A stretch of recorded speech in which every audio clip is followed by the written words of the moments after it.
So it's called aid in reverse. So we're told this big lie in our kind of society here in the UK, in the West, that it's us who are developing the poor countries. And he just unmasked kind of the reality of what that lie is. And his argument is that it's really the poor countries who are developing the rich. And I just felt sick to my stomach when I really realized that we're fundamentally kind of benefiting from a lot of this, from the weaponization and politicization of money and the control of it. So then after that, I just almost refused to raise another dollar unless it's going to kind of real systemic change that's going to end the cycle. Because fundamentally, I think money is just as much kind of cultural and spiritual as it is just like kind of a technology, right?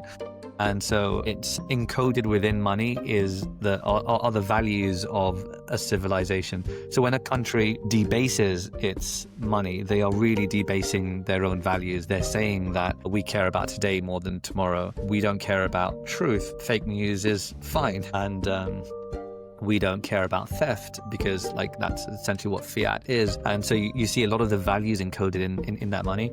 And similarly on a Bitcoin standard, again, the values are encoded within it, which is truth, equality, accountability. And then when those values are there at the base layer, then you'll see that it will kind of seep into all layers of life in a way that we probably underappreciate. I think this idea is genius of creating the fund and then having this long-term perspective suddenly and be able to actually think about strategically, where do I want to spend money? Could you see it also go outside of charity, creating maybe innovation, cultural institutions, so many different things? It's a brilliant question. Once you start to appreciate the worldview that Bitcoin kind of unlocks for you, you really have to add value to the world through your own specific experience. So wherever you're an expert in, right? It's about people looking within their own sectors and appreciating Bitcoin's real superpowers, which is aligning incentives and lowering kind of time preference. Hi, and welcome back to New World in the Making. In a world where inequality is still built into the system itself, the question becomes, what if charity actually worked? I'm joined by Ismael Dainehine, co-founder of EverGive, a project that combines Bitcoin and philanthropy. Wide, right? But the idea is to make donations last forever. It's a bold reimagining of charity at the structural level. And in this conversation, we ask, what's broken? Why does it matter? And what might a fundamentally different system actually look like? Could this be the beginning of changing everything? So let's dive in. Thanks, Ismael, for joining. Thank you, Adriana. It's a pleasure to be with you today. Before we dive into all the amazing things you do with EverGive, can you share a bit of your personal background story? How did your path lead here? To EverGive or to Bitcoin or just whatever you feel like? We're gonna get there anyways. Sure. From one Okay, way to cool. another. Yeah, sure. So, my journey into Bitcoin came really in two waves. One where I felt like I understood it as a product builder and just understanding that absolute scarcity is valuable and it's going to be in high demand at some point. And so an appreciation for it as a product and as an investor, if you like. That was kind of like the first wave. And then many years later, it struck me that Bitcoin is just has so much more depth than that. And then that's when I appreciated Bitcoin as the most significant humanitarian technology of our century. So rewinding before that, I was in the tech space, building tech companies, building e-commerce companies. And around 2015, I had met a co-founder who was co-founder for my ecom company, but also happens to be my co-founder for the EverGive company too, Mohammed Yeshelhaq. And he had told me about this Bitcoin thing around 2015, 16. And at this point, I had heard vaguely about it, and that's when my appreciation for it as a product started. And he was a retired hedge fund manager, so he was kind of investing in Bitcoin and DCAing in. And he was like, "Look, I know you don't know what's going on, but let me just kind of like DCA some of our money into this." And I was like, "You do what you're doing, Right. and I'm going to continue building." um, and but whilst we were doing that, whilst we were building out our e-commerce company, for the first, I'd say, 2 years, it was so fun. Like I really, really enjoyed it. I got to be really creative and innovative. But then after that, it just started to feel very soulless and very hollow. And since childhood, we were really involved in like community and charity. So to escape the soullessness of what I was building at the time, I had started this kind of like small side project, like a passion project called My 10 Nights. And that was in 2017. Long story short, that side project turned out to be fairly successful globally, and it raised over $100 million for charities all around the world over the last kind of 6, 7 years. And we sought like a lot of kind of comfort in what we were doing and how much we were helping charities all the way until we had raised about $100 million for charities, right? And then at that point, instead of feeling very proud of what we had done, it really started to feel very haunting. And we had started to ask ourselves much harder questions. And this was the tipping point where we moved from kind of like social entrepreneurs to like activists and and an appreciation of how like charity today is fundamentally plagued by the same diseases that just general society is plagued by, which is kind of high time preference, misaligned incentives. And we just saw how much that was just eroding and rotting kind of the charity space. Um, so charities were using our products like year on year, raising more and more money, and donors were giving every year. Charities were collecting every year. They were spending every year, and then next year asking for the same again. And we couldn't really pin down any tangible impact or way that we were actually improving the world if this is just a hamster wheel that continues to go around. And we thought something's broken, and we weren't quite sure what it was, but we thought that something is broken.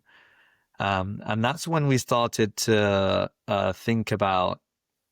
So we had sold our ecom company Okay. at this point, and I had taken a year out after that just to think, if I was crazy enough to start up another company, there's a number of things that have to be true before I would go back into kind of like the trenches again.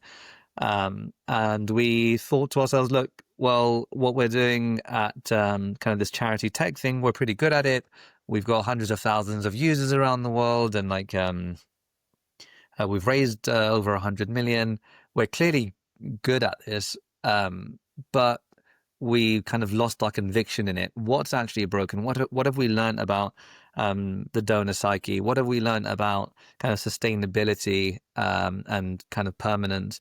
What have we learned about time preference and incentives?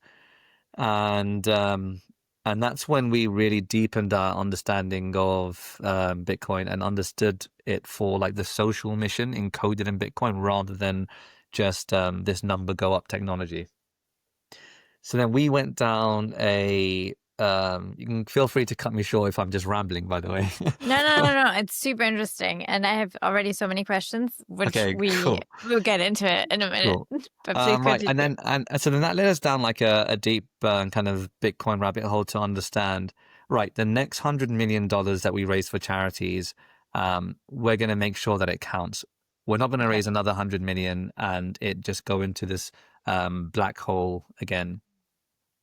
So I studied like anthropology and law at university. There was this lecturer called Jason Hickel at the London School of Economics, who taught me very briefly. I remember a lecture that he gave at the time that didn't really register, but whilst I was asking myself harder questions from within the industry, I started to reflect back on it. So it's called Aid in Reverse. So it essentially, his core thesis is fundamentally, we're told this big lie in our kind of society here in the UK, in the West, that it's us who are developing the poor countries. And he just unmasked kind of the reality of what that lie is, and his argument is that it's really the poor countries who are developing the rich. And he cites a number of like really comprehensive research from Global Financial Integrity in the US and others, and a Norwegian study, a very comprehensive one, that showed back in 2012, and the numbers are a lot more staggering now, but back in 2012, there was Western institutions send a lot of money to like the global south, the developing countries, emerging markets, whatever you want to call them. And those markets also send a lot of money back. And the net capital flow between the two was in 2012, $2 trillion, the opposite way. So then poor countries are giving $2 trillion more than the Western countries are giving to them.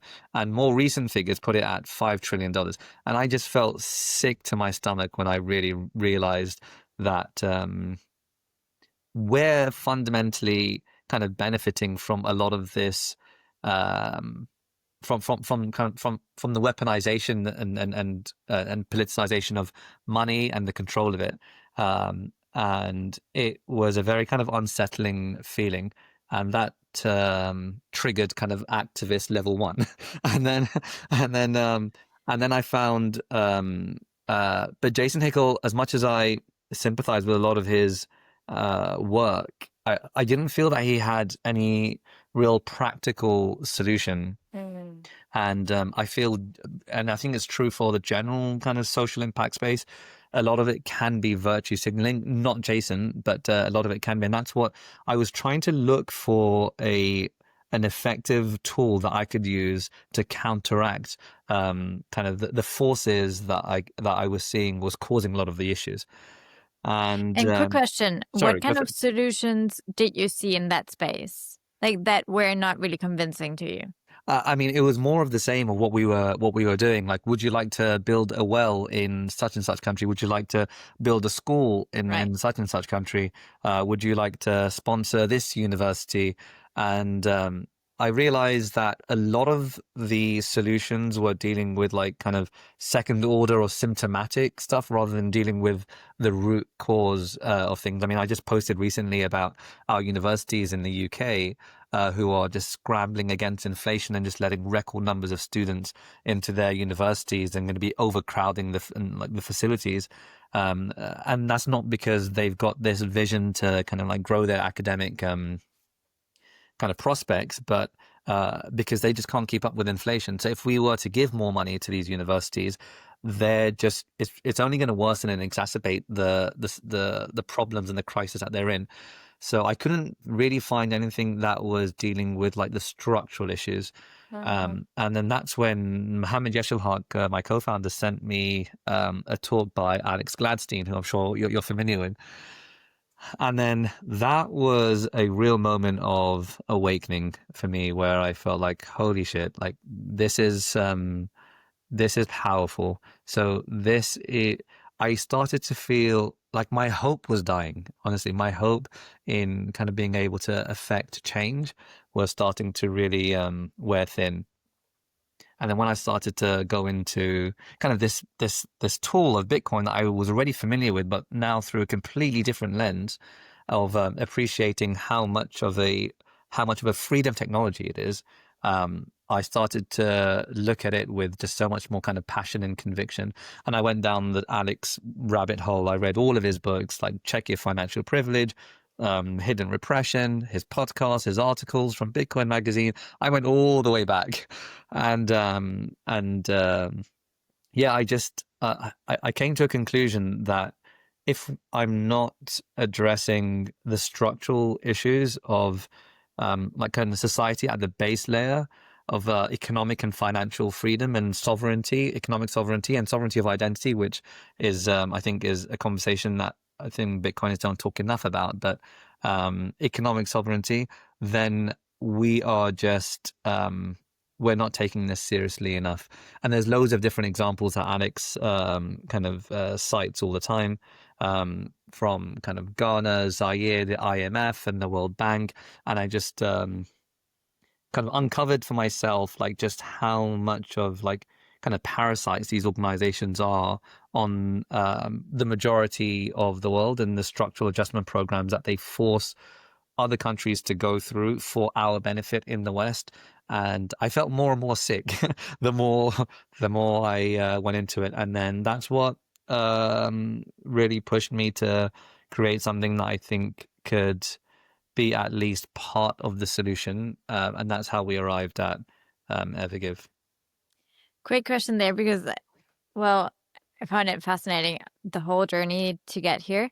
How do these organizations force the global south to stay in these really bad conditions when these are the countries that sometimes have the most rare materials that we just all need right now, and like they actually should be super rich, right? Yeah, I mean it's a really kind of unsettling reality, but once you learn how the IMF and the World Bank work, these are organizations that are designed to, or at least their advertising is that they are here to end the world poverty or to be kind of a lender of last resort. But they're anything but that. So what you will find is that development has, so colonialism 1.0 kind of ended, and then colonialism 2.0 needed to be a lot more subtle without sounding kind of conspiratorial. But No, but I bet. it really is a case. If you look at kind of the literature, and then there's a lot of evidence for this. We like the kind of the imperialist colonialist powers essentially put down the tanks and the guns and just picked up debt as a form of slavery and a form of control, and another means to ransack a lot of these countries. So what typically happens, since kind of the US owns the world reserve currency and the money printer, that's essentially weaponized against these poor countries. So if you look at the example of Ghana, for instance, who have gone through several structural adjustment programs from the IMF, essentially where the IMF give them loans, that loan isn't altruistic. It's not selfless on the part of the IMF.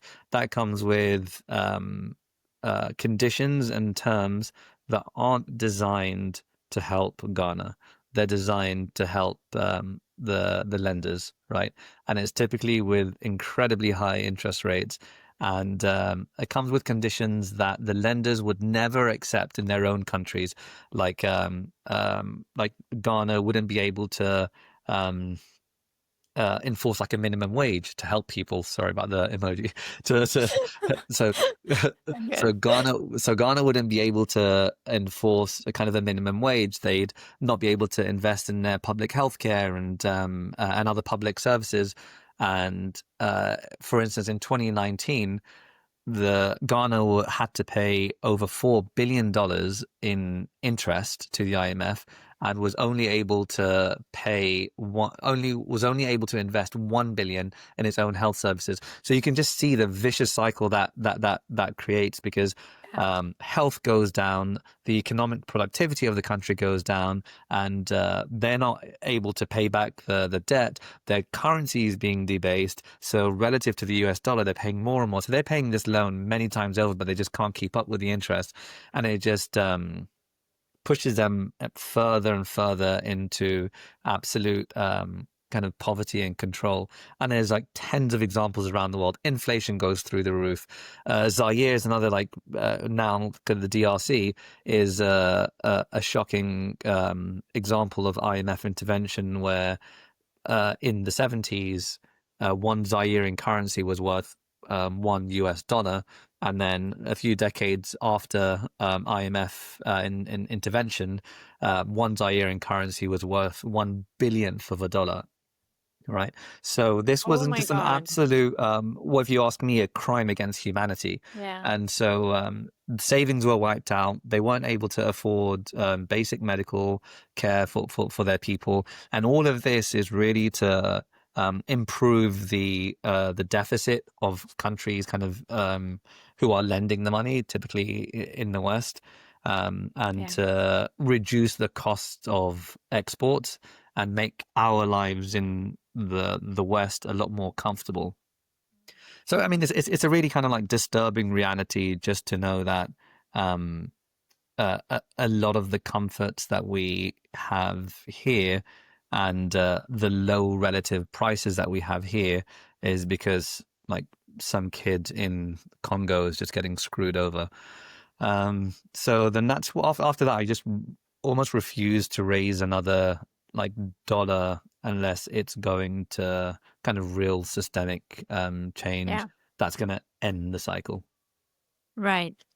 Wow, that is very powerful and very good to be aware of this. Because I think there's a lot of misconception, a lot of work that we do and with all the best intentions, and then Yeah. it just never ends up actually being some place where Yeah. it could be very necessary. And I think in sympathy to donors and charities, there's this kind of principal agent dilemma where the charities are collecting money from donors, but the people that are being served are the beneficiaries on the ground. So they're the real customers, if you like, the beneficiaries on the ground. Yeah. But they're not the ones who are paying the charities. So the charities don't have an incentive to provide a real fix to their problems on the ground. Right. The charity's incentive is to impress the donors who are going to be Of giving course. them more money next year.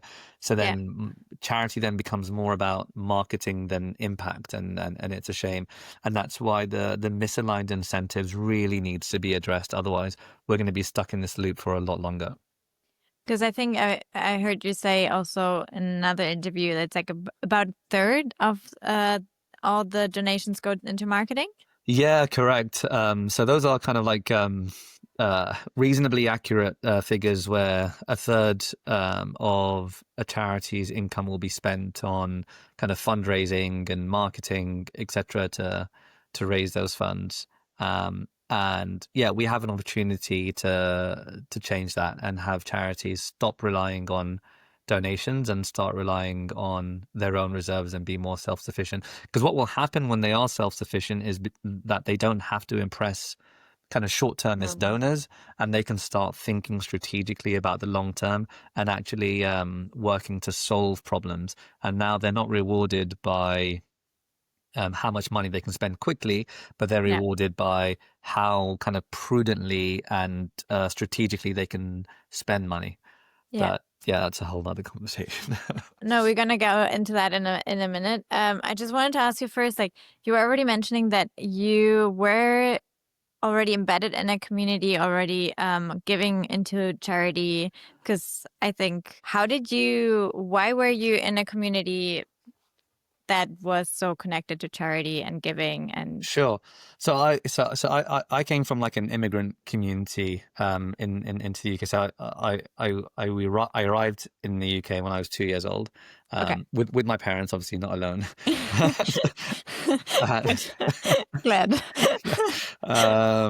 And so I saw kind of like both scarcity and sacrifice kind of firsthand. So then you learn in that particular environment, you learn that communities thrive not by being extractive, but by being cooperative and Sure. working together.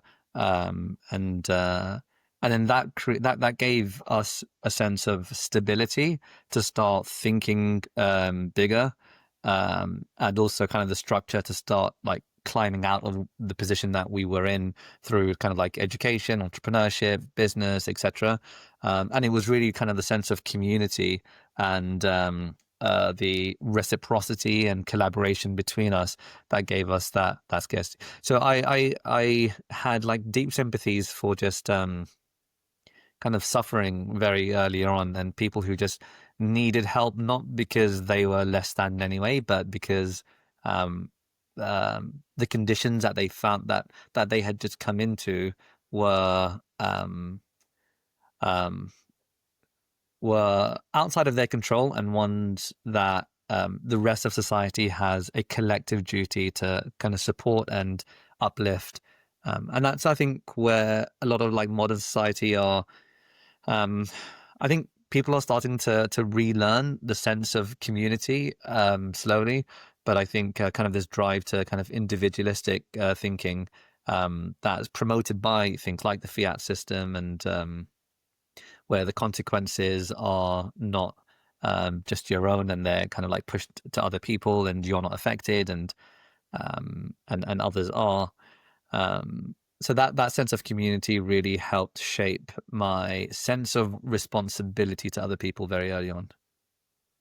Wow, that's super beautiful, and also, yeah, I mean, like it's exactly the opposite of what we would think sometimes, or what we're made to think. That in really bad conditions, you're going to be even more selfish, and it's quite the opposite, right? Yeah. And that's kind of anecdotally been my experience. That people with less have much bigger hearts.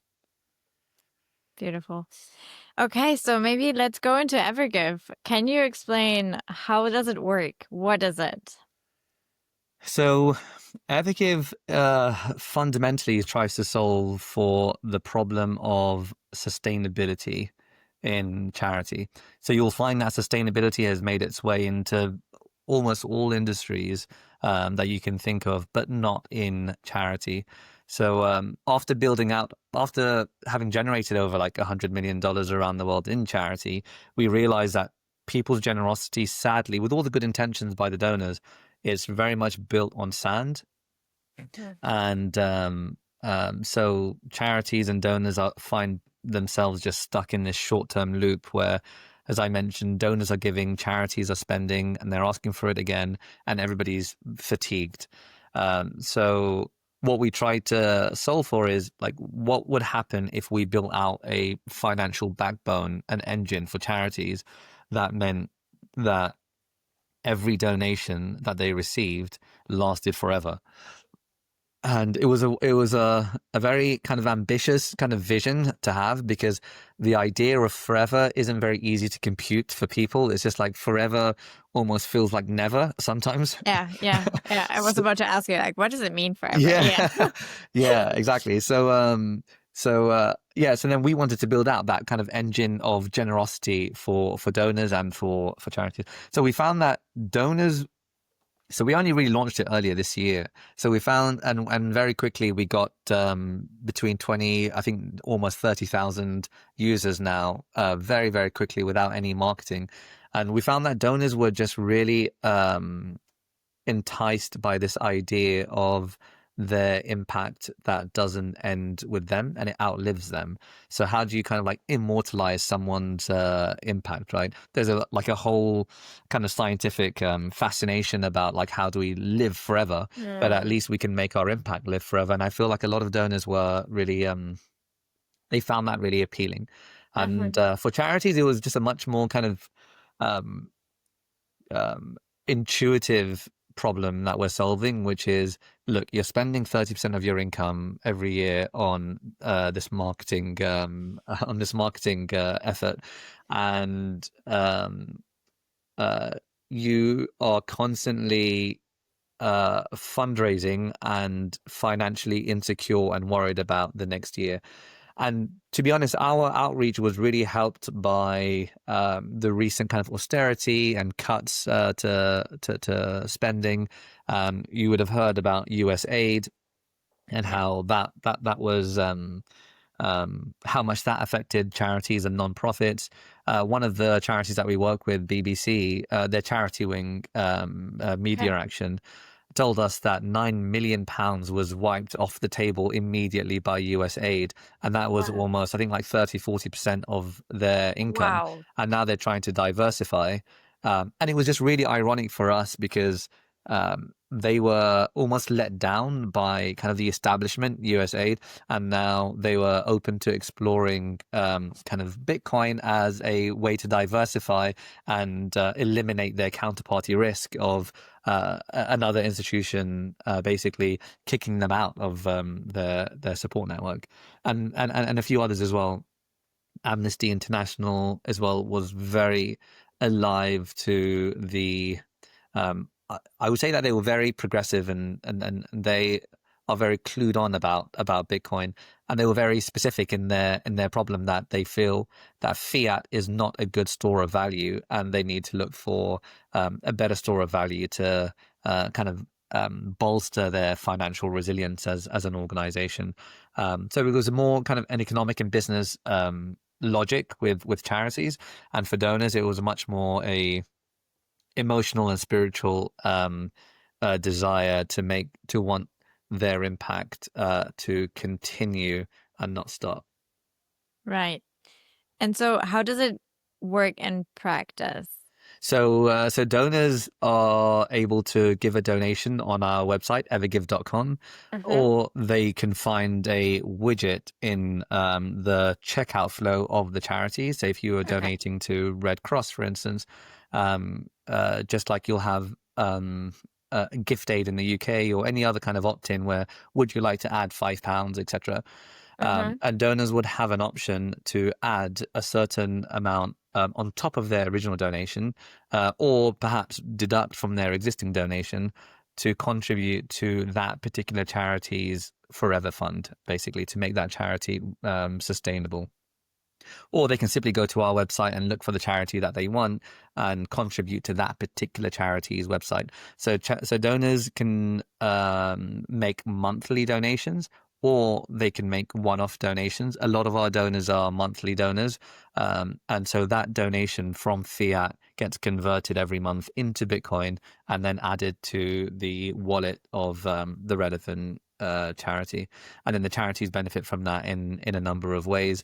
They can either hold it for a long time and benefit from the appreciation of the asset, or they can borrow against it.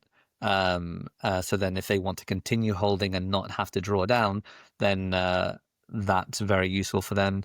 Or in particular circumstances where there's like an emergency and they want to draw down from the Bitcoin, then they can draw down from the profits or the growth of the Bitcoin and not the principal, because the principal, by constitution, we have to abide by the donor's wishes to make sure that the principal is never sold, and only the appreciation, which essentially is the engine that means their donations will continue to continue giving.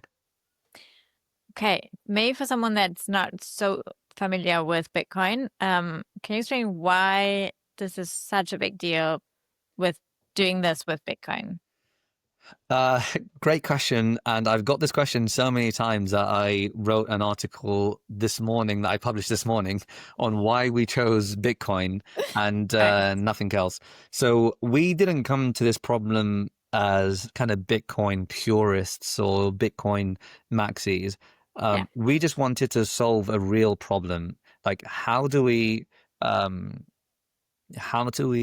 give people their financial freedom, or help in them getting their financial freedom, and how do we make sure that this reserve lasts forever, right? That's what we're trying to do. And by process of elimination, we considered real estate, land, gold, and Bitcoin. So we asked ourselves one simple to a question that's simple to state but really brutal to solve, which is, what asset can really underpin a fund lasting for eternity? I mean, like, we haven't asked that question. We haven't asked ourselves that question as a society, like, I think ever, like, right? So, and the reason for that is because no asset before 3rd of January 2009 existed, right? That was the first time that this problem could be solved.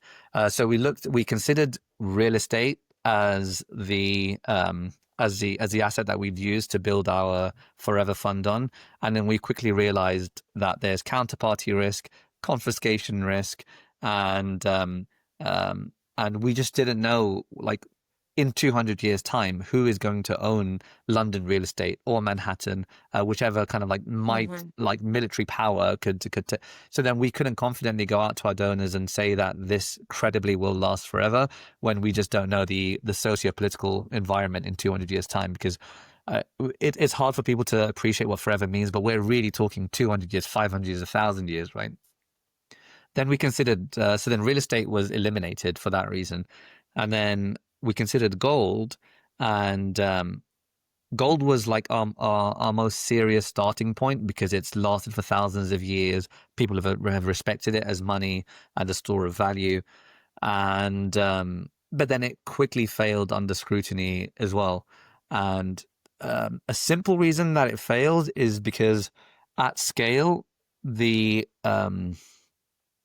just the cost of custody was just prohibitive. You're looking at 1% to 2% a year, and over a long enough time span, that's going to erode the value of, like, your whole holding. And as aside from it not being kind of the saleability of it over space, etc. But then a more kind of convincing reason that we didn't go with gold is taking a lesson from aluminium. So what happened with aluminium is, in the kind of 18th, 19th century, it was more precious and more scarce and more rare than gold. Like Napoleon III actually used it for cutlery for his most honored guests. And then the people who were like second in being honored, they were given the gold. And aluminium was like the thing. And the scarcity of aluminium was purely because it was difficult to extract from Earth, similar to gold. But then with technological advancements in the 19th century, with this process called Hall-Héroult process, what happened was aluminium could now, in the lab, be recreated identically, right? And then the scarcity value of aluminium collapsed overnight.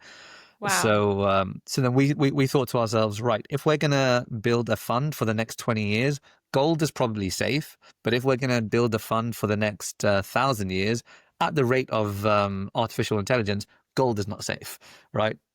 So then we thought the scarcity factor in the asset that we choose can't be provisional, or can't be kind of contingent on will technology break it or not at one point. It needed to be absolute, it needed to be mathematical, and it needed to be final, right?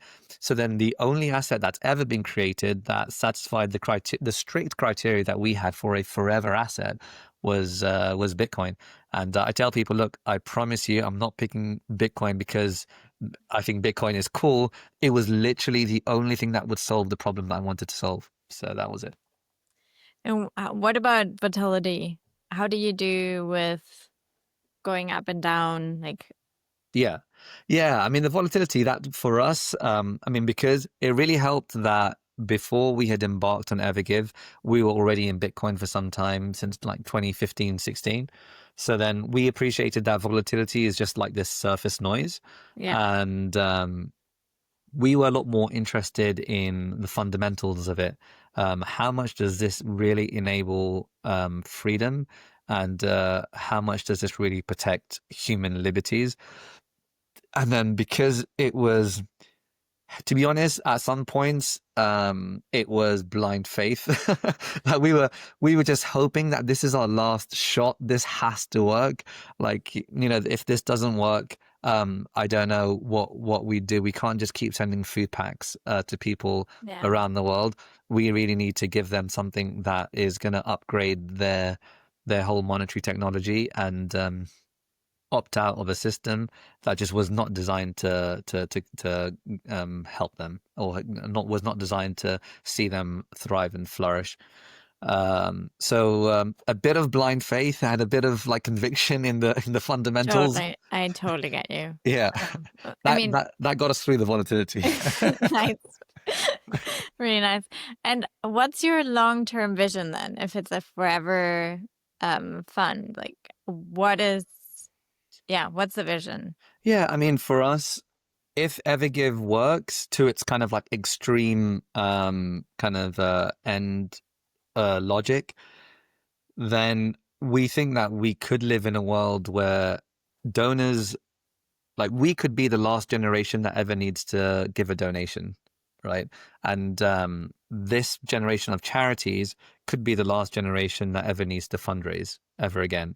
And so donors can therefore direct their activism and their kind of like social conscience wherever they feel is most productive for them, rather than directing their resources to places where it's inefficient in our view right now. Yeah. And charities can save kind of 30% of their income and their time and dedicate themselves to really moving the needle on the things that humanity really cares about. And just unlocking that efficiency, we think and we hope will just create for a far more fair world. And so do you see Bitcoin also coming into as the currency or only as an asset? Yeah, for us, especially that we're very concerned with financial freedom. Um, it we are doing everything that we can to promote and push and champion Bitcoin as a medium of exchange and settlement, and not just a store of value. And it's interesting when you go around the globe and speak to global Bitcoiners, and you see kind of the very real use cases of Bitcoin around the world, and it's almost like Bitcoin's going through this kind of like identity crisis, right? Where for a lot of people, it's store of value, and it makes perfect sense because the problems that Bitcoin solves of like censorship resistant peer-to-peer transacting and just absolute scarcity don't really speak to the lived reality of people who are living in kind of like the golden billion, right, in the global north generally. Um, so store of value for a while makes sense there, but for everybody else who's living through either autocratic regimes or collapsing currencies, which is the vast majority of the world, it's a very real use case, and that's the other side of Bitcoin's identity. I do believe that over a long enough period, they will converge, and then we'll Right. find that Bitcoin is used both as a store of value and as a medium of exchange and final settlement. But at the moment, people are using it for different things, and I Yeah. think that's okay.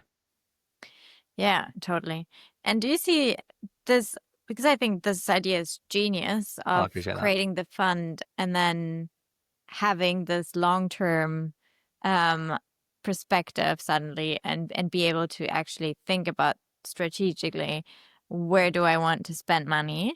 And could you see it also go outside of charity, like not only as a fund for charity solutions, but in general, like creating maybe innovation, cultural institutions, like so many different things. It's a brilliant question, and I think I mean, Michael Saylor said this once, where he said, like, if paraphrasing, but once you uh, um once you start to appreciate the worldview that Bitcoin kind of unlocks for you, you really have to add value to the world through your own specific experience. So wherever you're an expert in, right? So he's doing it in finance and capital markets. For us, we had a lot of kind of legacy in philanthropy, and so we're kind of engineering or like kind of building out a structure where Bitcoin can thrive and add its value in our sector.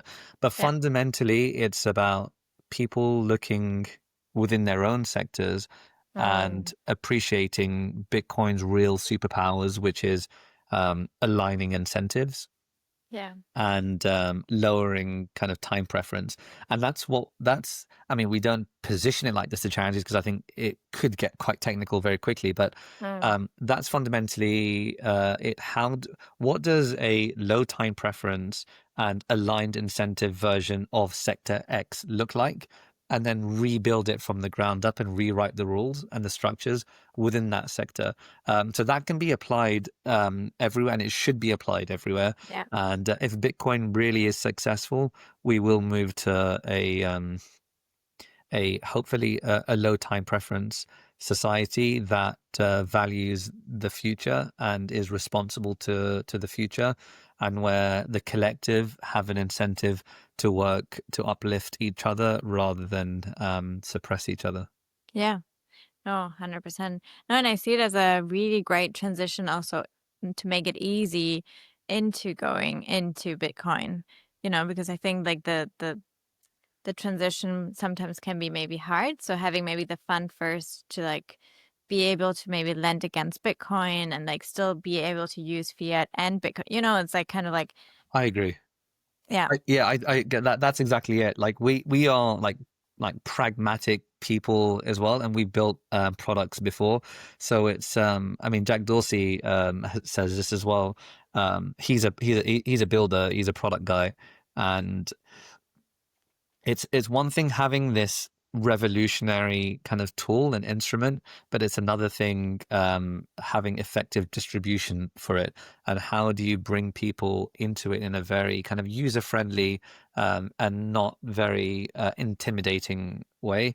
And for our users, from like of the 30,000 users that we have got so far this year, I would say probably the vast majority of them are not Bitcoiners. yeah, I think the vast majority of them are people who just want their impact to not die, yeah, right? And then it's our job to convince them this is the only tool that enables us to do this.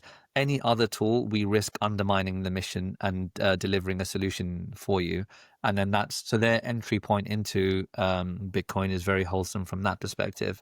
yeah, And like you said, it's then taking them on a journey where they see Bitcoin as their friend and not this kind of like mysterious, subversive, kind of like cypherpunk yeah.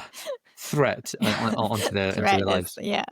No, I loved how you put it in the beginning, humanitarian technology. Yeah, Yeah, I think most of the people that I would know would never even consider that being in the same room together, like yeah. Bitcoin as a humanitarian technology. Um, what kind of challenges did you have so far? Was it more like, I mean, you're already saying that the most of the donors are not really maybe Bitcoiners, but they really care about giving forever. Um, what about the charities? What about like what are the challenges here to get people on board? Fundamentally, I think the biggest challenge to scaling this will be just mindset, Yeah, and just like the psyche. I think regulation can be adapted. Technologies can be built. Sorry, I'm very expressive with my no, hands. I love that. Now, please be expressive. It's like nice. Okay, good.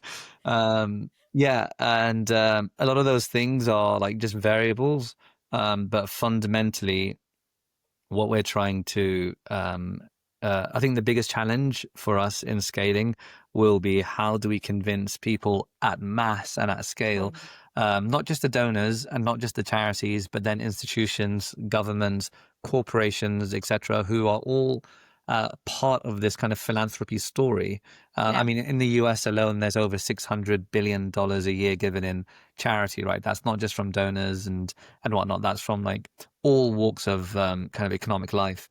oh, And so, how do you bring them on the journey with you, or at least a critical mass of them, to move the narrative from let's kind of give reactively to what's happening today, and how do we make sure that we stem the bleeding on like structural and systemic issues and start thinking about and investing in our future and make it kind of better for them. So just I feel like there's a big kind of story telling element to EverGive, and painting yeah, out a vision and a vision of the world where because fundamentally I think money is is uh, just as much kind of cultural and spiritual as it is just like kind of a technology, right?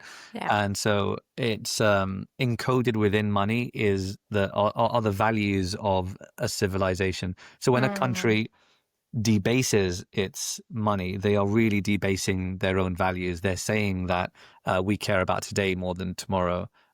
We don't care about truth. Fake news is fine. And we don't care about theft because like that's essentially what fiat is. And so you see a lot of the values encoded in that money. Mm. And similarly on a Bitcoin standard, again, the values are encoded within it, which is truth, equality, accountability. And then when those values are there at the base layer, then you'll see that it will kind of seep into all layers of life in a way that we probably appreciate. I love how you're putting this aspect into it, because it's exactly also what I always also feel like.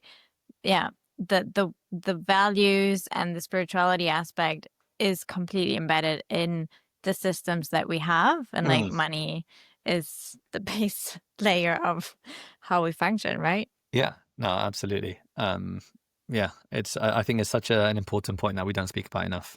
Yeah, especially also in like Bitcoin communities, economic communities, like even sustainability.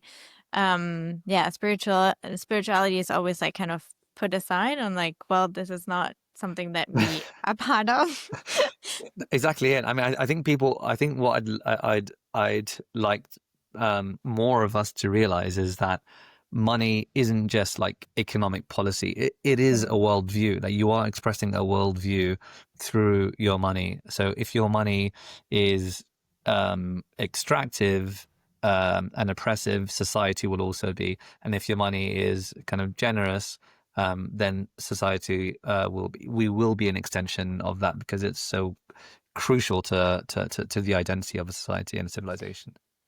And how do you think we do this shift? How do we gain awareness, are more conscious about this? How do we step into this? I think you're doing the right thing, and it's really things like that.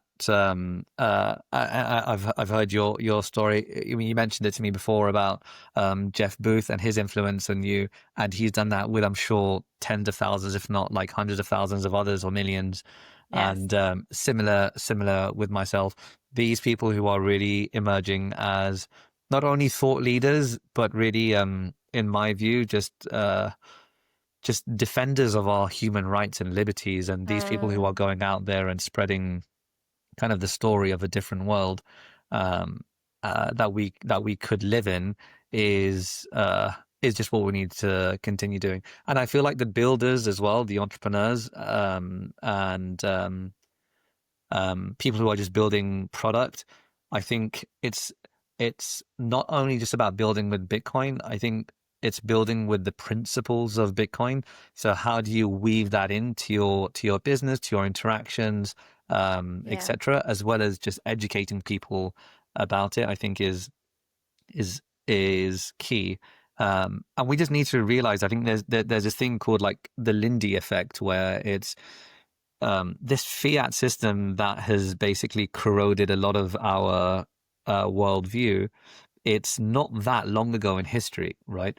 So it seems like because we're born into it, it seems that it's lasted long before us Mm. and it will last long Yeah, will last after us. forever. Yeah. Yeah, and it's just like, there's just these few people like the Jeff Booths of the world and the Alex Gladsteins who are just waving by the side saying, "Look, come here, you don't need to die. Like, come over here. It's safe Yes. over here. There's a different world that's possible." And the more that we do that, and I'm very optimistic, it is happening. Yeah. I think we're on a good path. But I feel like we're in a good place, to be honest. I'm very optimistic, but I can be delusional and naive as well. I think I don't know who said it, but I think we need to be brave to be optimistic. So like it's a very like great, like just, yeah, we need to be optimistic. Otherwise, what are we what do we have here left? Like Exactly. That's definitely my coping mechanism. I'm very optimistic. um, but what a lot of times I see a lot of fear just kind of preventing us from going to this optimistic, maybe thinking, okay, we have agency, we can do things, because I feel Yeah. like a lot of times we are just stuck in our fear mode. Mm. How do you see that? And what would you say, like, to maybe switch the... I mean, I can speak from the perspective of entrepreneurship and building companies first. I think it's in my view, I mean, I was able to build more and more confidence to the point where fear in the entrepreneurial sense almost kind of disappeared, because I was able to like kind of stack enough evidence that I was able to execute, I was able to do something. And then with those wins, that built my conviction in taking bolder and bolder steps. And I think that works in a similar way in kind of the rest of your kind of lived experience, where just having those small wins and Right. proving to yourself like incrementally that you're stronger and you're more resilient, and that rejection is part of the journey and failure is part of the journey, and embracing failure as something which is um, constructive. So I think that's very much a mindset thing that needs to be developed, and that's, I guess, a whole podcast in and of itself. Yes. How do you see AI being introduced into this whole narrative and this whole new world that's emerging? Yeah, I mean, in the philanthropic space, I am cautiously optimistic that AI will contribute massively to uplifting well-being and reducing poverty, and creating a bit more of an equal world. But How? I Can I also ask you how? Like, I think that kind of the productive capacity will just go through the roof, and we'll be able to and the marginal cost of things will just go like flatten to almost zero. Um, and I think that will therefore then unlock or enable people to have more things because they are cheaper because their marginal cost is basically flattened. But I also think that it's just so amenable and vulnerable for it to go in the complete opposite direction and really centralize more and more power in specific spaces. It's terrifying to think about. It's terrifying to think about. yeah. Do you see a possibility in decentralizing AI? Decentralizing compute power in a way that kind of like Bitcoin did with money, but just as AI version Yeah, I or definitely think. on Yeah, Bitcoin. I definitely think that there's a really high risk if it is centralized in the hands of a few. So Yeah. decentralizing it, I know there are like I've come across some efforts to decentralize it. That would Yeah. definitely be a good path for humanity for sure. Yeah. Um, so we've looked into far, far future. Where Yeah. do you see us going into 5 to 10 years? Where are we gonna be? In what respect?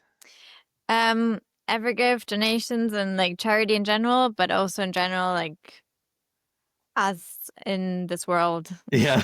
So in terms of EverGive and charity, I hope that will just move the needle on making charities more resilient, financially resilient, Yeah. and also taking people a lot, because a lot of our work also focuses on how do we accelerate the adoption of Bitcoin just generally globally, Yeah. and how do we promote kind of circular Bitcoin economies. Mm-hmm. So the last thing that we want to happen is for fiat to get converted into Bitcoin and then converted back into fiat, right? Because Yeah. then it just undermines our mission entirely. So so a lot of our focus is there.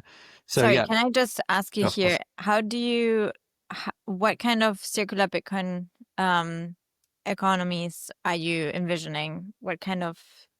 How do they work? So I think it starts off very small, Mm-hmm. like small kind of communities around the world, particularly those who are facing this problem most kind of perniciously and like most acutely. If we can start to create almost like use cases where Bitcoin is used as a circular economy in these areas, Yeah. then we'll start to like scale from there. I Yeah. don't think that it's going to start kind of like Yeah. massively. I don't think the US administration are all of a sudden going to declare Yeah. it tender. Okay. Sorry. Yeah. Continue. Back to. Yeah, so if we can move the needle on those three things, charities being Mm-hmm. more resilient, donors having impact in the world that never dies, and a promotion and acceleration of the adoption of Bitcoin and kind of the circular economies, we'll just keep moving on those three dials Yeah. till like forever, like hopefully like kind of decades from now. And where I hope that the world will be going generally is a I'm gonna sound like a broken record, but like hopefully a lower time preference worldview that Yeah. starts to have a lot more kind of compassion for the natural environment Yeah.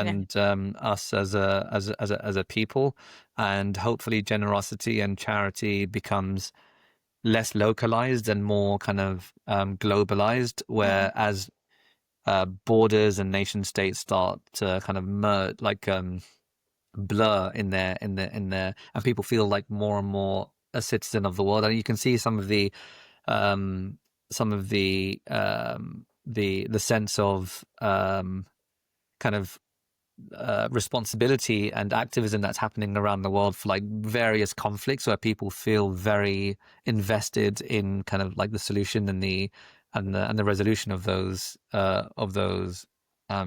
atrocities. Um, so people's generosity, I feel, will continue to get more and more globalized, and people will Mm. feel more part of a global community rather than just a hyper local one. Beautiful. Is that also your definition for the new world in the making? Because I always ask, what's the new world for you that's in the making? Yeah, I mean, a new world in the making for me really is to um, end the the structures that we've built over the last few decades of decay, of like illusion and not truth, and replace them with structures of permanence, of truth, accountability, transparency, um, and generosity. Yeah, beautiful. And also, what has recently, maybe something that has recently surprised you or shifted your thinking in one way or another? Oh, definitely Bitcoin. I credit Bitcoin a lot with just teaching me what value is, right? Mm. And Wow. and what money is. Before that, it wasn't a conversation that was even in our culture. Like, what is money? We just received this wisdom from the previous generation that um, I mean, David Graeber, like a famous anthropologist, was also a lecturer of mine at the London School of Economics, and even really sophisticated, clever people like that were talking about money just as an instrument of the state, right, rather than the separation of money and state that Bitcoin's fighting for today.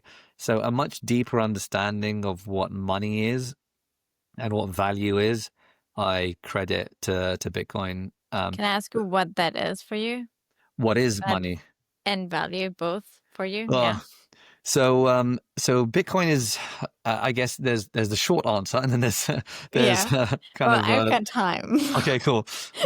Well, Bitcoin is like a number of different things, right? And one of the interesting things that I find about Bitcoin, beyond just like the cliche answers of what Bitcoin Yeah. is that it feels kind of like loose enough for it to mean various different things to members of the Bitcoin community, like freedom technology, store of value, medium of exchange, but it's still specific enough to bind this community together very well Yeah. still, and it can carry a lot of these meanings. So for me, Bitcoin is money, and money being just a tool for storing your energy and your time. That fiat has completely robbed us off, right? So something that people I think don't appreciate is that with the advent of fiat, we lost something that is crucial, which is how I worked today. I want to store that labor, and I want to use it to purchase something tomorrow. How do I do that? We lost that. And I don't feel it's just such a massive deal that I can't believe that we've tolerated the loss of Mhm. something just so fundamental to our kind of basic human rights, right? Of having a store of value that we've had for like thousands and thousands of years. Yeah. I mean, it's kind of also devaluing ourselves, right? It's kind Yeah. of like just saying like, well, what we do, it's not a big deal. Yeah, no, absolutely, and I found that really disturbing to know.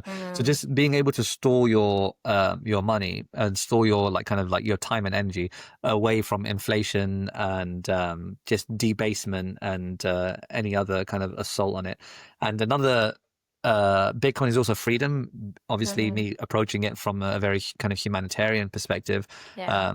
Bitcoin is something that gives you economic sovereignty, and you are your Hmm. own bank in a way that nobody can kind of confiscate your money, Yeah. and I think that is really the default. I mean, I mentioned just earlier today on my LinkedIn how much peer to peer is a human right, and Hmm. but today we've just been convinced by banks, courts, social platforms that we need their permission to interact peer to peer, where for the vast majority of history, uh, civilizations have thrived by being able to have direct exchange with each other. But all of a sudden, the more technology is information technology is gripping kind of society and control.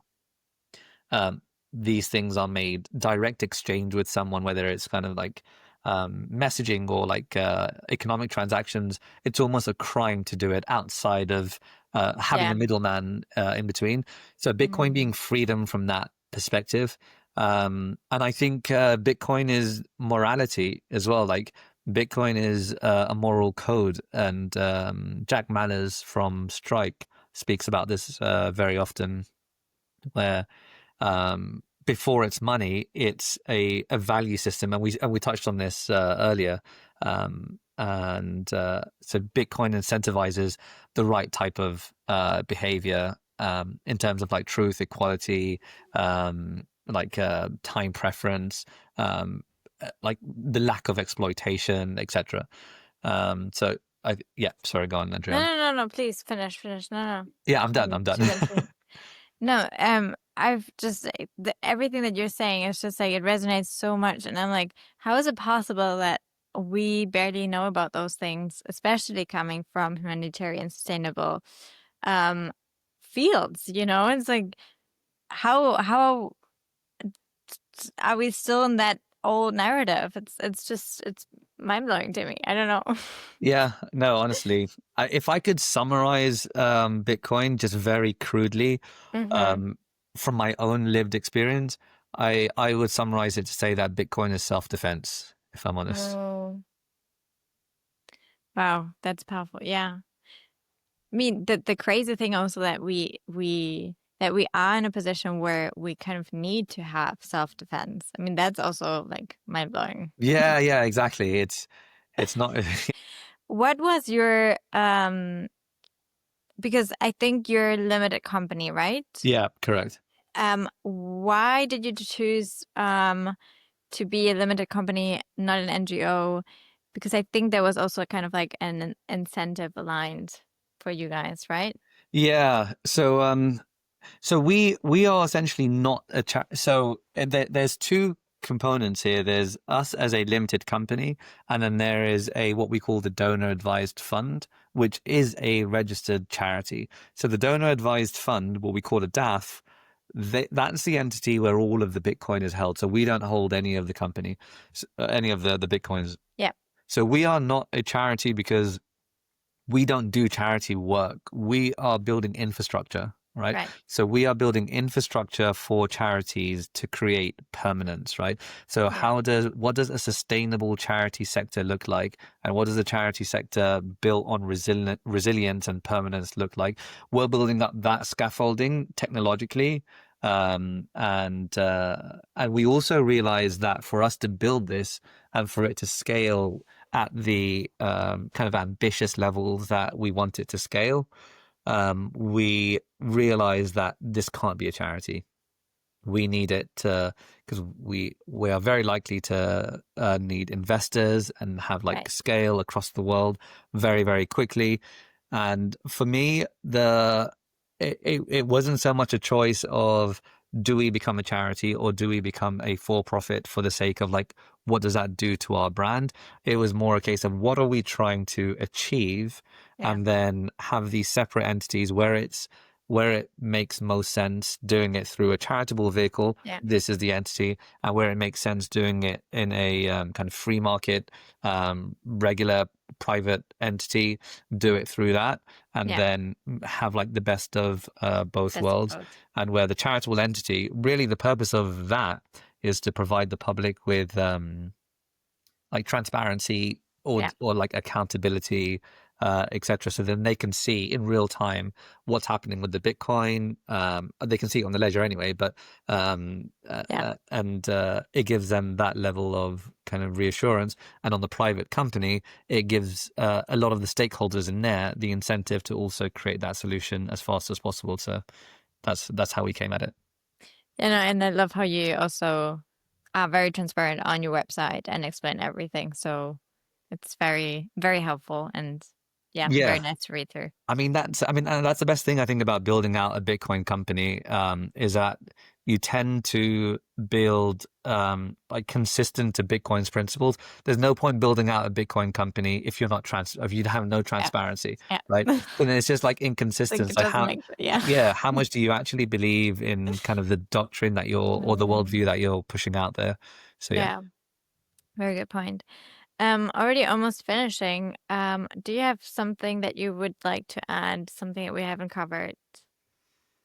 I think you've done a really good job at getting it from so many different perspectives. I think this has been probably one of the more interesting interviews I've done. We've covered the spirituality of money, the politics of it, anthropologically and everything. So I've really, really enjoyed this. If I had one thing to maybe leave people with is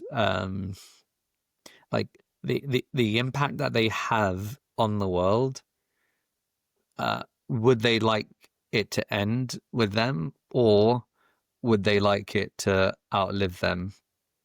Just a question for them to think over. Wow, it's you read my mind, because I always end with a question that the guest leaves for the listeners. So good. Thanks so much for that. So that was exactly that. Amazing. That's, I think, the best question for them to ask, and for myself as well. Thank you, Adriana. Thanks a lot. I really enjoyed this. Thank you so much. Me too, really. Appreciate it. Thank you. Thanks.